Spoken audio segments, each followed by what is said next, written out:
You're watching Reason and Theology, a show dedicated to evangelizing non-Catholics and helping Catholics better understand their faith.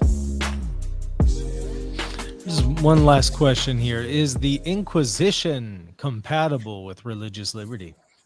Oh, very, very important question.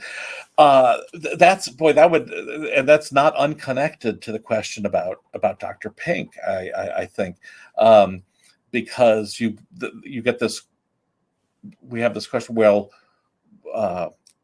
where does the right to coerce, if there's where does this right come from? And the I think that Dr. Pink leans very heavily to saying that this right, at least if it's about religious matters, it can only come from the church. However, there are a lot of other authorities, and I'm thinking of one actually that Pink relies on, a French cardinal named Journet, but also this French theologian I mentioned, Basile Valouet, and I believe it was a German theologian named Vermeersch, who wrote a book on tolerance about 100 years ago. They kind of look at this, kind of look at the question of the Inquisition, and I think that many of them, I don't want to say throw up their hands, but you get to this very difficult question of what is the reason that the Inquisition was doing what it was doing. I assume the question's primarily about the Spanish Inquisition, the famous one, and where a more famous one, that there certainly were other Inquisitions, and the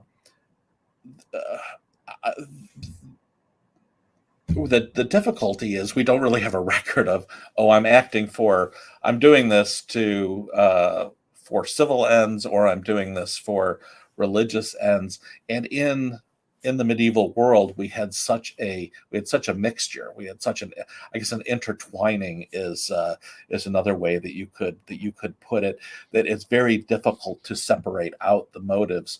And it seems to me that this is at least to large degree done for civil, really for in a sense for civil motives. I mean, in a sense that this is done, again, not because of falsity or anything. Again, these are really people who had converted. In the Spanish case, had converted to Catholicism, and the question is, did they convert sincerely?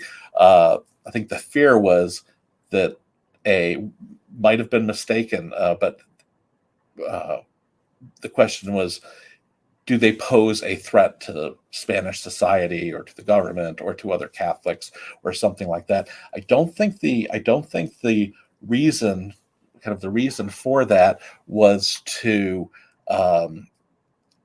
address just the falsity of it, or even just to bring back the person, though it's certainly legitimate to wish to bring back someone who's strayed. But I think Vermeersch talks about this. He says when you actually had sort of campaigns against specific heresies, it was the ones that had or were believed to have a real social impact.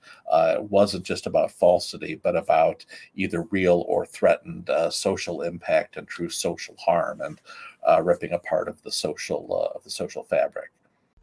Oh wait, before you go, I would really appreciate it if you would consider supporting this channel. This is my primary means to provide for my family, and it also helps me to produce content like this video. If you would like to support me, become a patron by visiting patreon.com/Reason and Theology. You'll also get access to extra exclusive content when you become a patron. Lastly, hit that like button and the subscribe button, and be sure to leave a comment down below. God bless.